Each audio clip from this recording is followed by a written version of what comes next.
ജപമാല ഒരു സംരക്ഷണ കോട്ടയാണ്. വിശ്വസിച്ച് ഉരുവിടുന്ന ഒരു നന്മ നിറഞ്ഞ മറിയം പോലും ഉത്തരം കിട്ടാതെ പോവില്ല. എല്ലാ പ്രതിസന്ധികളിലും പരിഹാരമാകുന്ന ഒന്നാണ് ജപമാല. എല്ലാവരും ഒരുമിച്ച് ജപമാല ചൊല്ലിക്കഴിഞ്ഞ് സ്തുതി പറയുമ്പോൾ നമ്മുടെ കുടുംബങ്ങൾ സ്വർഗീയമായിത്തീരുന്നു. വിശുദ്ധ മദർ തെരേസയുടെ വാക്കുകളാണിവ.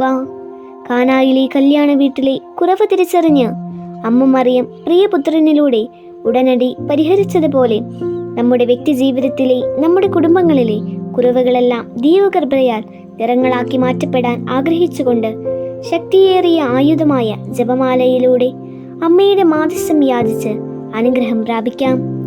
വരും നാളുകളിൽ അമ്മ മറിയത്തിലൂടെ അത്ഭുതങ്ങൾ നമ്മുടെ ജീവിതത്തിൽ കാണുവാനും അനുഭവിക്കുവാനും നമുക്ക് സാധിക്കട്ടെ.